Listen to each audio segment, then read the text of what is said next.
이 시간은 우리가 상급에 대해서 한번 살펴보고자 합니다. 천국의 상급에 대해서 차등 상급을 부인하는,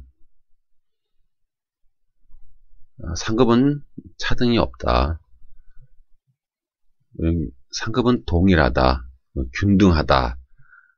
균등 상급론을 주장하는 분들도 계시고, 아니다, 상급은 차등이 있다, 이렇게 차등 상급론을 주장하는 분들도 있습니다. 이제 균등 상급론을 주장하는 쪽에서는 구원도 은혜이고 상도 은혜이기 때문에 어떤 천국에서 상을 논하고 어떤 높고 낮은 거, 어떤 차등을 논한다는 것은 그것은 천국에 대해서 묘사를 잘못한 것이다. 천국은 차등이 없다, 동일하다, 이제 그렇게 말하는 분들도 있고요. 근데 이분들이 왜 이렇게 동일하게 생각하냐면, 이 상에 대해서 오늘날 많은 이 근본주의자들이 이 상에 대해서 너무 이 물질적이고 이 사상적으로 생각하는 사람들이 너무나 많아서 그래요.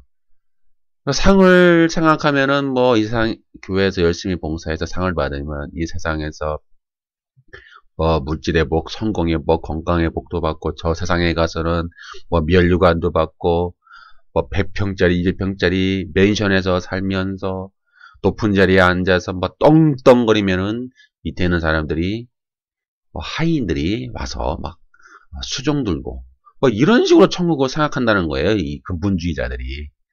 나비가 있고, 꽃밭이 있고, 나비가 날아다니고, 즐겁게 먹고 놀고 사는 어떤 이런 무릉도원과 같은 생각으로 천국을 생각을 많이 하고 있죠. 이게 근본주의자들의 큰 문제점들입니다. 그래서 이제 이 차등상급을 좀 부정하고 이제 균등상급을 주장하는 그런 이제 이유의 하나이기도 하죠. 그러나 가만히 성경을 보면은 꼭 균등하지만은 않습니다. 네, 이제 깊이 다루다 보면은 우리가 또 살펴보겠지만은 천국은 물론 구원과 이 부활의 영광에서는 동일하지만은, 그러나 그들이 당하는 어떤 고난과 또한 어떤 업적들, 또 충성과 봉사에 따라서 이 천국에서는 차등이 존재한다. 높고 낮음이 존재할 수밖에 없다. 예를 들면은 주님이 그러셨죠. 지극히 낮은 자가, 이 세상에서 지극히 낮은 자는 천국에서 큰 자고, 이 세상에서 큰 자는 천국에서 지극히 작은 자다. 이렇게 주님께서 이미 말씀하셨어요. 그러니까 천국은 구원과 또 부활의 영광에서는 동일하지만 또 어떠한 크고 작음의 차이는 존재한다. 또 상이 있고 없음의 차이는 존재한다는 사실입니다. 그래서 우리는 이 차등 상급을 주장을 하면서도 이 상급에 대한 이해에 있어서 이렇게 물질적이고 또 세상적이고 이런 식의 상을 우리는 생각하면 안 되고요. 성경에서 또 말하는 상은 상당히 좀 영적인 겁니다. 그래서 우리가 이해를 잘 해야 되겠습니다. 그래서 보통 교회에서 가르치는 상급은 교회에 잘 출석하고 헌금 잘 내고 잘 봉사하고 목사님의 말 잘 들으면 이 세상에서 물질의 복, 성공의 복, 건강의 복을 받는다. 어떻게 받아요? 30배, 60배, 100배 이런 말 잘 쓰지 않습니까? 근데 사실 30배, 60배, 100배는 마태복음 13장에 있는데, 이것은 이 세상에 침투한, 이 세상에 뿌려진 이 천국, 이 하나님 나라가 30배, 60배, 100배로 크게 확장되어 나간다라는 의미지, 그것이 30배, 60배, 100배로 투자 개념이죠. 투자, 주식 투자하는 거, 땅 투자, 땅 투기, 땅 투기를 하면은 30배, 60배, 100배로 버는 것처럼, 이렇게 투기나 투자의 개념으로 상을 생각하는 사람들이 너무 많아요. 특히 근본주의자들 중에서. 이거 많이 이런 생각은 고쳐야 되죠. 성경에는 이렇게 투자 개념으로 상을 말하고 있지는 절대로 없습니다. 또는 성전 건축을 하는데 성전 건축을 위해서 건축 헌금을 많이 내면은 더 많은 복과 상을 주신다. 이렇게 거짓 선동을 하죠. 이 신약에서 성전은 딱 두 개밖에 없습니다. 예수님의 몸, 예수님을 성전이라고 합니다. 두 번째는 하나님의 백성, 하나님의 백성을 성전이라고 합니다. 그래서 성경에 보면은 내가 나의 백성을 거처로 삼고 나의 백성을 처소로 삼고 내가 내 백성 가운데에 거하겠다. 이게 하나님의 약속이 계시거든요. 그러니까 하나님의 백성의 성전이지 이 눈에 보이는 건물. 건물은 성전이 아닙니다. 그냥 시설, 종교 시설일 뿐이죠. 그런데 이런 시설을 많이 크게 짓고 이 건물을 짓는데 돈을 많이 헌금 내고 그런다고 하나님이 더 많은 복과 상을 주시는 건 아닙니다. 우리는 자꾸 거짓말을 하고 있죠. 이 거짓 선동을 하고 있어요. 또 한 가지 잘못은 뭐냐면은 주로 교회 안에서 열심히 봉사하고 헌금 내고 그렇게 예배 참석 잘하고 그렇게 하면은 복을 준다라는 거예요. 근데 교회 바깥에서는 어떻게 살아야 되는지 관심은 없어요. 성경은 그것이 아니죠. 성경은 교회 바깥에서 너희가 사는 삶의 상황에서 너희가 사는 삶 속에서 어떻게 살아야 된다라고 그런 강조가 얼마나 많습니까? 교회 바깥에서의 삶을 강조를 하는데 사실 오늘날 교회 모습을 보면은 교회 안에서의 열심만 강조하지 교회 바깥에서 어떻게 살아야 되는지는 별로 관심이 없어요. 그것이 큰 문제죠.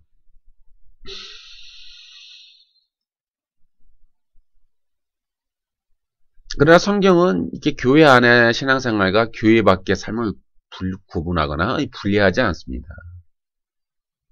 오히려 성경은 교회 바깥에서의 거룩한 삶에 더 관심이 많아요. 따라서 성경에서 말하는 상은 교회 아니든 교회 밖이든 이 세상에서 고난을 당하고 자기 십자가를 쥐고 자기를 부인하며 죄악과 싸우며 하나님 나라의 가치와 목적대로 살아갈 때에 이 세상이 아니라 저 세상에서 주어진다. 안타깝지만은 이 세상에서의 물질적인 복, 성공의 복, 건강의 복은 성경에 약속되어 있지 않습니다. 아직까지 우리가 신명기 28장을 통해서 순종하면 이 세상에서 물질과 성공의 복을 얻는다고 강조를 많이 하고 있죠. 근데 이것은 언약적인 관점에서 해석하지 못하는 오류입니다. 사실 우리가 구약을 읽을 때에는 우리가 문자적으로만 해석하진 않죠. 약속과 성취, 성취와 완성의 관점에서 보죠. 그래서 이 신명기 28장, 이 언약적 축복과 언약적 저주도 마찬가지입니다. 우리가 성취와 완성의 관점에서 보고 구원 계시의 발전사, 구원 계시가 발전하지 않습니까? 이렇게 발전하는 관점에서 해석을 합니다. 그래서 이 신명기 28장을 이제 문자적으로 이해하는 그런 근본주의자들은 그냥 순종만 열심히 하면은 엄청난 복을 하나님께서 부어주신다. 이제 이런 식으로 주로 설교하지 않습니까? 그러나 이것은 이제 구약의 언어죠. 그러면 이 언약적인 저주는 말을 하지 않아요. 왜요? 예수님이 다 우리의 저주를 담당하셨으니까 저주는 없다. 축복만 있을 뿐이다. 이렇게 이제 물질적인 축복을 강조한다 이 말이에요. 그러나 아까도 말씀드린 것처럼 이 구약의 언어는 신약의 언어로 재해석을 해야 합니다. 그 재해석은 무엇입니까? 완성과 성취죠. 예를 들면은 구약에서 어떤 성전 제사, 의식법, 안식일법, 할례법, 그밖에 수많은 어떤 시민법들이 많이 있었잖아요. 무엇은 먹어라, 무엇은 먹지 말라, 그런 것도 있고. 우리가 민수기나 뭐 레위기나 신명기나 그런 데 보면은 이제 구약의 이스라엘 백성들이 지켰던 수많은 이제 그 율법들이 있는데 그것을 우리 신약에 와서 하나님의 백성들 더 이상 지키지가 않죠. 왜요? 예, 완성과 성취되었죠. 그 그리스도를 통하여 완성과 성취되었고 그 성취의 핵심은 사랑, 자비, 이 긍휼 이제 이렇게 재해석이 됩니다. 이 마찬가지로 신명기 28장 언약적인 축복과 언약적인 저주도 이렇게 신약의 언어로 재해석이 돼야 됩니다. 그럼 재해석되면 무엇입니까? 이 물질적인 복이 아니죠. 이 세상적인 복이 아니죠. 그럼 어떤 복이에요? 영적인 복이죠. 하늘의 생명으로 충만히 채워지는 그런 영적인 복을 말하는 겁니다. 또는 천국의 기업, 하늘의 기업을 상속받는다. 이것이 이제 신약의 언어죠. 언어. 그래서 계속 이런 신약의 언어로 이해하지 않고 이 구약의 언어로 계속 뭐 물질적인 복, 뭐 세상적인 성공이 약속되어 있으니 뭐 열심히 봉사 많이 하고 헌금 많이 해라 뭐 이런 식으로 이제 강제하죠. 이것은 성경을 보는 관점이 오해다. 예를 들면 또 이런 것도 있죠. 구약의 이스라엘 백성들이 광야에서 이제 반석을 통해 반석에서 나오는 물을 먹었어요. 그럼 반석이 무엇이에요? 이 신약의 언어로 해석을 해야죠. 반석이 무엇입니까? 예, 그리스도죠, 그리스도. 반석, 그리스도에서 나오는 그런 생명의 물입니다. 생명수. 또 이스라엘 백성들이 광야에서 만나를 먹었습니다. 그럼 만나가 뭡니까? 신약에 와서 이 신약의 언어로 만나가 무엇입니까? 예, 그리스도죠, 그리스도.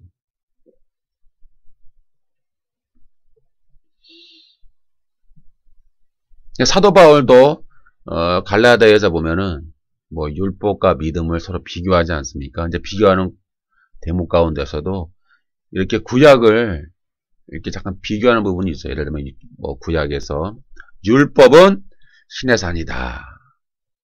뭐 믿음은 예루살렘이다. 또 그 율법은 뭐 여종 하갈이다. 믿음은 뭐 자유 있는 여자의 자녀다.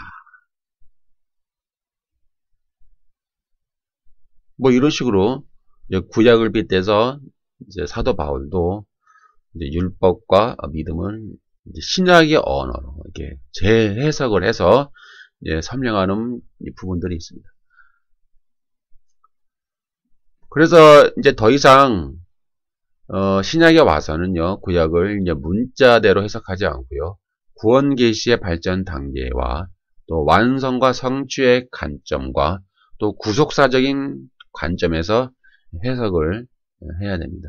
그렇기 때문에 우리가 신명기 28장에 있는 언약적인 축복을 이제 구약의 언어, 이제 문자적으로 해석하지 아니하고 아까도 말씀드린 것처럼 영적인 언어, 신약의 언어로 우리가 해석을 해야 되고요. 그래서 신약에 와서는 이 불신자들이 추구하는 것처럼 또 뭐 물질적인 복, 세상의 성공 그런 복을 사실 약속은 하고 있지는 않아요. 죄송합니다만. 그러면은 뭐 어떡하라는 얘기냐?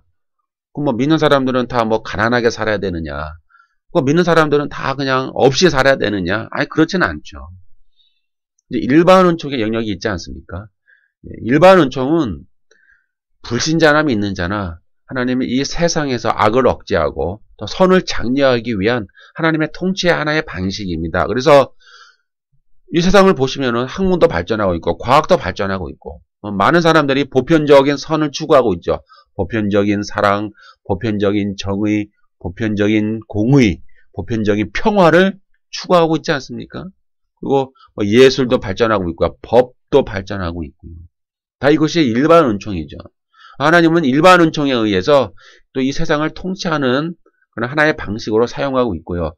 그래서 일반 은총에 의해서 믿는 자든 불신자든 열심히 노력하고 또 일하고 하면은 또 잘 먹고 잘 살 수 있어요. 예. 여러분 객관적으로 한번 보십시오. 저 중국에서 제일 큰 부자가 누굽니까? 믿는 사람입니까? 안 믿는 사람입니까?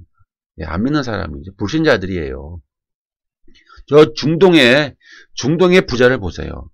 객관적으로 보시자고요. 그럼 중동의 부자를 보시면 그 사람들이 믿는 사람입니까? 안 믿는 사람들입니까? 또 저 유럽에 있는 부자들도 보세요. 유럽에다 보면은 유명한 사람들도 있죠. 부자들도 많아요. 그 사람들이 믿는 사람들이에요? 안 믿는 사람들이에요? 객관적으로 보자고요. 미국에도 보면은 요즘 잘 나가는 사람들 많이 있지 않습니까? 부자도 많이 있어요. 그러면 그런 부자들이 믿는 사람들입니까? 안 믿는 사람들입니까? 안 믿는 사람들이 더 많죠. 그럼 왜 그래요? 왜 그러면 안 믿는 사람들이 부자가 이렇게 많아요? 그들도 일반 은총의 대상자들이기 때문입니다. 그래서 일반 은총에 의하면은 하나님이 열심히 일하고 노력한 사람들에게 또 그만큼의 대가를 또 주시죠. 그것이 하나님의 통치의 방식입니다. 그래서 우리가 사실 이 신명기 28장의 언약적인 축복을 이 구약의 언어로 너무 문자적으로만 믿고 물질적인 복과 성공을 달라고 우리가 많이 기도하잖아요. 객관적으로 비교해 보자고요.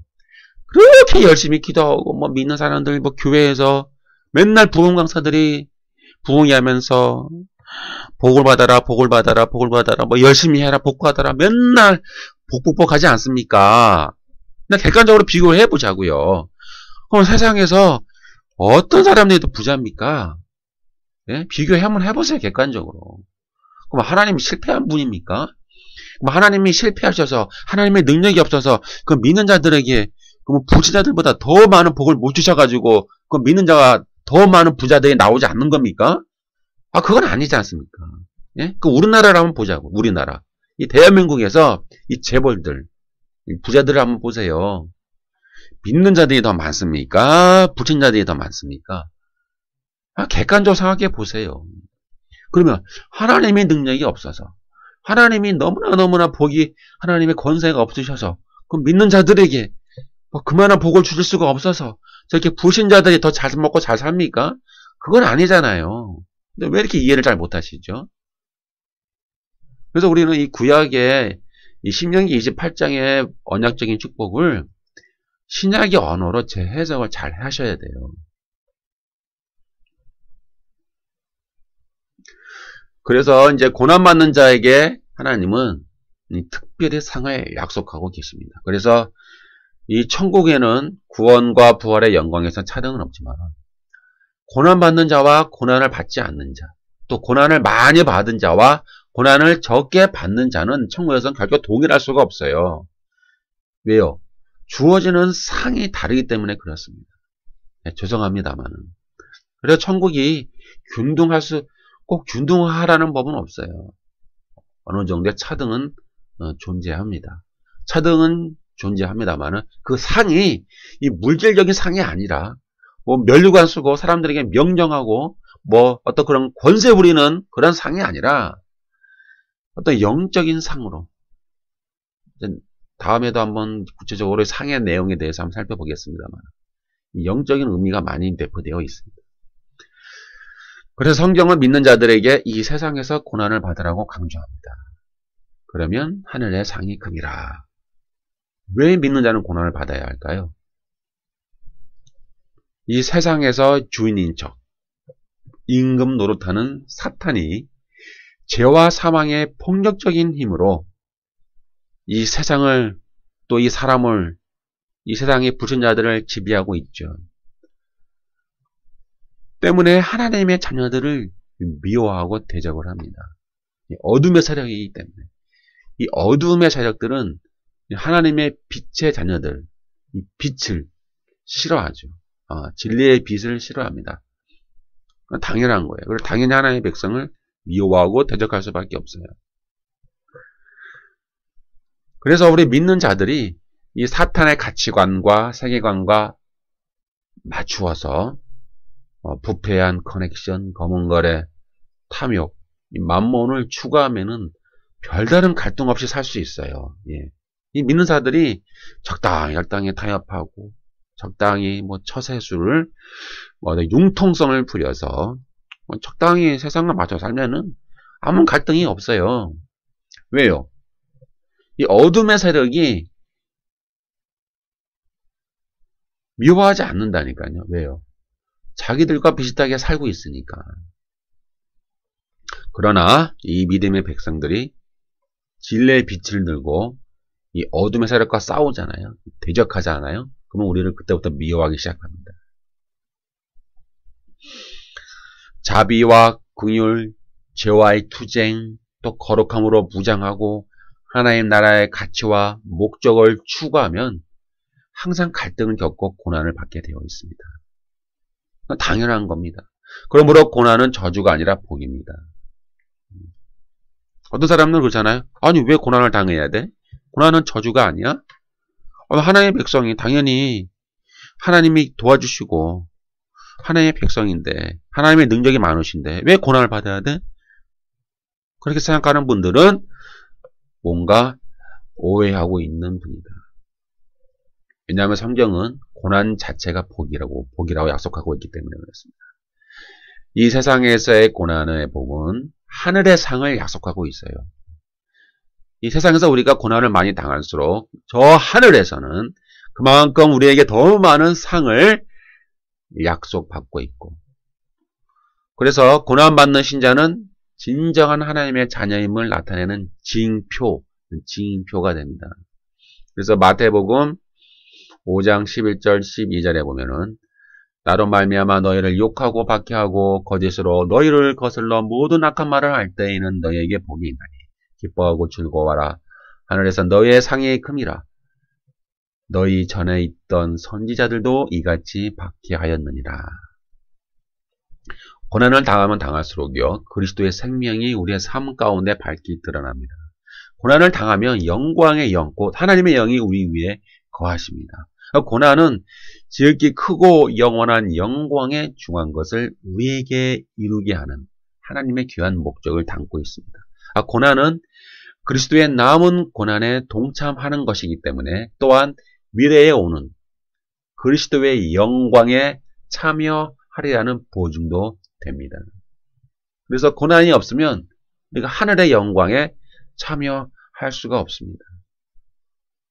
베드로전서 4장 14절에 보니까 너희가 그리스도의 이름으로 치욕을 당하면 복이 있는 자로다. 영광의 영, 곧 하나님의 영이 너희 위에 계심이라. 또 고린도후서 4장 11절에 보면 우리 살아있는 자가 항상 예수를 위하여 죽음에 넘겨짐은 예수의 생명이 또한 우리 죽을 육체에 나타나게 하려 함이니라. 이게 이제 신앙의 역설입니다. 역설이 뭐냐면 고난을 당하면 하늘의 영광이 준비되어 있고요. 우리가 항상 예수를 위하여 우리가 죽음에 넘겨지잖아요. 그러면 예수의 그 부활의 생명이 우리 몸에 나타나는 거예요. 이것이 신앙의 역설이죠. 우리가 고난에 참여하잖아요. 그럼 우리가 영광에 참여하게 되는 거예요. 그래서 이신칭의를 얻어 성령의 능력으로 사는 자는 고난을 달게 받아야 됩니다. 오늘날 기형적인 이런 기복주의 복음 너무나 많지 않습니까? 이 목사들의 설교를 잘 들어보세요. 다 기복주의 복음 아닙니까? 고난을 부정적으로 보는 경향이 너무 강해요. 그래서 고난을 당하면 복을 받지 못해서 죄를 지어서, 물론 죄를 지어 당하는 고난도 있고요. 죄를 짓지 않았음에도 불구하고 하나님의 말씀으로 살기 때문에 당하는 고난이 있어요. 여기서는 그 고난을 말하는 거예요. 그런데 그걸 이해를 못해서 죄를 지어서 문제가 많아서 저주를 받아서 믿음이 없어서 고난을 당한다 이렇게 생각하고 있어요. 그래서 가장 모범적인 교인의 샘플이 뭡니까? 그럼 복을 받아서 문제없이 무탈하게 행복하게 잘 먹고 잘 살고 평안하고 건강하고 형통하여서 좋은 직업과 명예를 얻어서 부자로 잘 사는 사람, 이 사람이 모범적인 신앙인이 되는 그런 식으로 이제 인식을 많이 하고 있죠. 반면 바울은 이상하게도 이와 같은 복을 말하지 않아요. 이신칭의를 얻어 성령의 능력으로 사는 자는 고난을 피하지 말고 두려워 말며 고난을 향해 돌진하라고 우리들에게 권면합니다. 바울은 성령의 능력으로 죄의 정욕을 죽이고 사는 자는 하나님의 자녀이고 하나님의 상속자이기 때문에 그리스도와 함께 영광을 얻기 위해 당연히 고난을 받아야 한다고 주장하고 있습니다. 그래서 로마서 8장 17절, 18절에 보면은 자녀이면 또한 상속자, 곧 하나님의 상속자요 그리스도와 함께한 상속자니 우리가 그와 함께 영광을 받기 위하여 고난도 함께 받아야 할 것이니라. 생각건대 현재의 고난은 장차 우리에게 나타날 영광과 비교할 수 없느니라. 기록되어 있죠. 우리는 상속자죠. 하나님의 명이 우리 안에 거하시잖아요. 그 성령께서 우리가 하나님의 자녀인 것을 증언하시잖아요. 그리고 우리는 하나님의 상속자가 되죠. 근데 상속자는 조건이 있어요. 우리가 하나님의 상속자라는 그런 조건은 뭐냐면 우리가 그와 함께 그런 영광을 얻기 위하여 고난도 함께 받아야 된다는 거예요.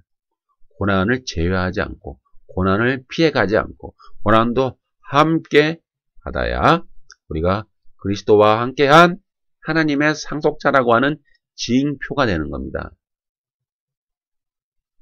그래서 로마서 5장에도 보면은 바울은 우리가 환난 중에도 즐거워하나니 이렇게 고백한 바가 있습니다. 우리가 환난 중에 있다라는 거예요. 환난은 저주가 아니라는 얘기예요. 바울은 계속 강조하고 있는 게 그거예요. 로마서에서. 여러분 잘 이해를 하세요.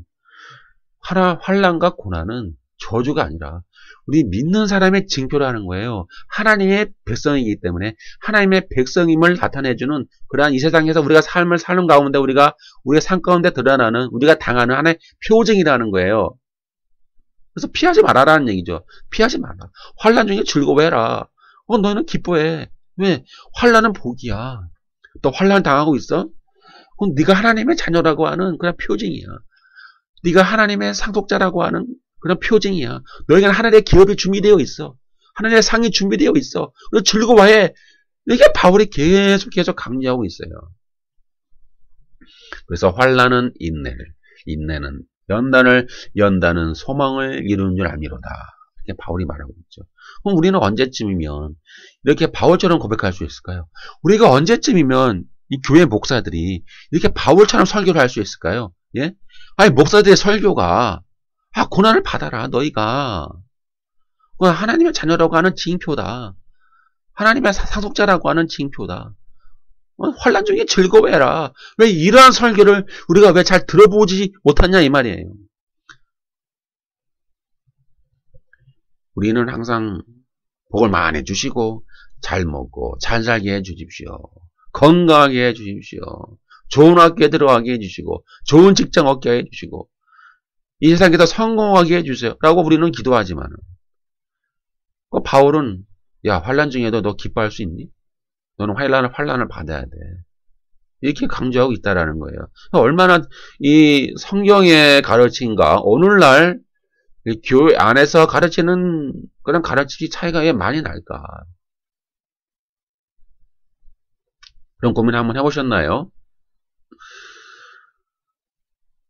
그래서 오늘날 이 기복주의적인 복음은 믿기만 하면 복을 받고 잘 먹고 잘 살고 천수를 누리고 부자가 되는 게 복음이지. 뭐 괜히 고난과 환난을 받을 필요가 뭐가 있느냐. 뭐 이렇게 설교를 하는 거예요. 대체적으로. 근데 왜 이렇게 다르냐 이 말이에요. 사도 바울은 또 예수님은 고난을 받아라 하는데 오늘날 이런 타락한 복음, 이 기복주의적인 복음은 고난을 받으면 저주다. 잘 먹고 잘 사는 게 복이다. 이상하지 않습니까? 그리고 이렇게 해요. 너 믿었잖아. 믿기만 하면 뭐 죽으면은 내세 천당에 가는 거예요. 걱정하지 마. 이렇게 자신만만하게 생각해요. 하지만 이 세상에 전파되는 복음은 고난의 복음이 되어야 합니다. 영광은 마지막 때에 그리스도와 함께 우리가 얻기 때문입니다. 고난은 우리가 하나님의 아들이고 상속자이기 때문에 당연히 오는 것입니다. 고난은 내가 하나님의 아들이고 상속자임을 증거하는 외적 징표가 됩니다. 고난이 없으면 영광이 없습니다. 그런데 오늘날 타락하고 변질된 복음은 이 세상에서 영광의 복음을 전파합니다. 바울은 영광은 나중에 그리스도와 함께, 고난은 지금, 이렇게 바울은 강조하고 있지만 이 타락한 복음은 영광은 지금 이 세상에서, 그리고 고난은 절대 사절, 그리고 지금도 영광, 나중에도 영광, 이렇게 복음을 전하고 있지 않습니까? 그러나 사실 이들은 거짓 복음을 전하고 거짓 복음을 믿는 거예요. 그리고 고난을 피하려고 하고 있기 때문에 하나님의 아들인 척, 상속자인 척 하는 자들입니다. 참으로 두려운 것은 지금 영광을 추구하였기 때문에 나중에 그리스도께서 오실 때에 고난을 받을 수 있다는 사실입니다. 두렵지 않습니까? 나중에 주님 오실 때 우리가 어떻게 주님 앞에 우리가 변명할 거예요. 예? 아, 주님 몰랐는데요. 제가 뭐 착각을 좀 했는데요. 주님 뭐 실수할 수도 있는 거죠. 뭐 이런 식으로 대답을 할 겁니까? 그래서 이렇게 고난을 받고 또 하나님을 닮아가는 자에게 상을 약속하고 계십니다. 근데 믿는 자는 하나님의 자녀입니다. 자녀는 부모의 모습과 성격이 많이 닮아 있습니다. 마찬가지로 하나님이 창세 전에 택한 자를 구원하여 우리를 자녀 삼으셨죠. 그 이유가 뭐예요? 하나님을 닮도록 하기 위함이죠. 하나님이 신자를 다루시는 방법도 하나님을 닮아가도록 하는데 최우선의 가치를 두고 있어요. 그 하나님이 여러분들을 잘 먹고 잘 살게 하기 위해서 여러분들을 다루시는 것이 아니라 여러분들이 하나님을 닮아가는 최대한 믿는 자들이 하나님을 닮아가도록 역사하시는 데에 제1순위의 우선의 가치를 두고 하나님은 여러분들의 삶을, 여러분들의 인생을 하나님은 주관하시고 계시다는 거예요. 그 부분은 이해를 잘 하셔야 돼요. 왜 나에게 이런 일이 일어나야 되지? 왜 하나님은 나에게 이렇게만 하실까?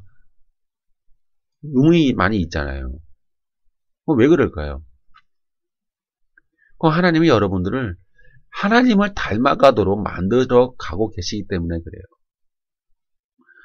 하나님은 하늘문을 활짝 열어서 돈다발이 막 쏟아져가지고 여러분들이 돈에 깔려서 죽을 정도로 막 돈을 막 풀어주시는 분이 아니라니까요. 대신 하나님은 하늘문을 열어서 하늘의 생명으로, 하늘의 그러한 참 생명으로 여러분 안에 가득 차도록 이끌어가는 분이시네요. 기도에 대한 응답도, 삶의 환경도, 살아가는 목적도 다 하나님을 닮아가도록 하시는데 모든 초점이 맞춰져 있어요. 따라서 믿는 자의 최고 목적은 이 세상에서 잘 먹고 잘 살기 위함이 아니라 나를 구원하여 주신 하나님을 닮아감에 있는 거예요. 예? 하나님, 왜 나에게는 이렇게 해주세요? 저 사람은 저렇게 잘 되는데, 잘 살고 있는데. 나는 왜 항상 왜 이 모양 입고 있죠? 근데 하나님은 여러분들이 하나님을 닮아가는데, 최우선, 제1순위의 목적을 가지고 여러분들이 이끌어 가시기 때문에 그 사람과 여러분을 하나님이 다르게 역사하시고 다르게 이끌어 가실 수밖에 없는 거예요. 그래서 여러분은 나와 다른 사람을 비교하시면 안 돼요. 여러분은 또 여러분만의 하나님의 목적이 있기 때문에 여러분들을 하나님의 형상을 닮게 하기 위해서 하나님이 여러분들에게만 있는, 또 여러분들만을 위한 그런 하나님의 목적으로 여러분들을 이끌어가고 있죠. 절대 다른 사람들과 비교의 대상이 될 수가 없는 거야. 그러니까 비교하셔도 안 되고요. 다른 사람들과. 그래서 마태복음 5장 48절에 보니까 그러므로 하나에 계신 너희 아버지의 온전하신 같이 너희도 온전하라. 베드로전서 1장 15절 16절에 보면 오직 너희를 부르신 거룩한 이처럼 너희도 모든 행실에 거룩한 자가 되라. 기록되었을 때 내가 거룩하니 너희도 거룩할지어다 하셨느니라. 이것이 하나님의 우리 믿는 백성들을 창세전에 택하여서 창세전에 여러분들을 하나님이 택하여서 현재 이 시간에 여러분들을 구원하여 주신 이유입니다. 예? 하나님을 이처럼 닮아가게 하기 위해서 여러분들을 하나님은 구원하여 주셨어요. 우리 신자는 하나님처럼 완전할 수는 없죠. 예. 우리 안에 또 많은 어떤 죄의 성품들이 있지 않습니까? 예. 하나님을 믿어도 이신칭의를 얻었다 할지라도 우리 안에 육신의 정욕, 죄의 정욕들이 너무 많이 있어요. 우리는 수많은 죄의 유혹을 당하고 있고요. 때로는 우리가 죄의 지배를 받는 경우도 있어요. 이제는 우리는 완전할 수는 없습니다만은 그러나 하나님의 그 성품을 닮아갈 수는 있어요. 우리가 하나님처럼 100% 완벽할 수는 없습니다만은 하나님의 자녀이기 때문에 하나님을 닮아갈 수는 있는 거예요. 하나님의 성품을 닮아갈 수 있는 거예요. 그래서 우리가 이 세상에서 사는 목적은 죽는 그날까지 하나님의 성품을, 하나님을 닮아가는 데 있는 겁니다. 따라서 성령을 따라 행하며 날마다 자신의 육신의 정욕을 쳐서 복종시키고 하나님 나라의 가치와 목적을 이 세상에 실현하고자 하는 자에게 하나님을 닮아갈 수 있는 가능성이 더 커지고 더 많이 열려지게 되고요. 또 하늘의 큰 상이 이렇게 하나님을 닮아가는 자에게 하늘의 큰 상이 주어지게 됩니다. 이제 결론을 내리면요.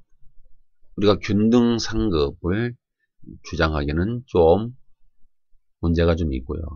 더 차등 상급을 주장하지만은 이 상급이 이 물질적이고 뭐 세상적인 상은 아닙니다.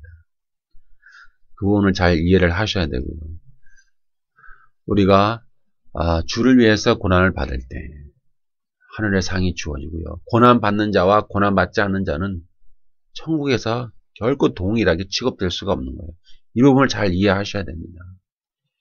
고난을 많이 당한 자와 고난을 좀 적게 당한 자도 천국에서 동일하게 취급될 수가 없어요.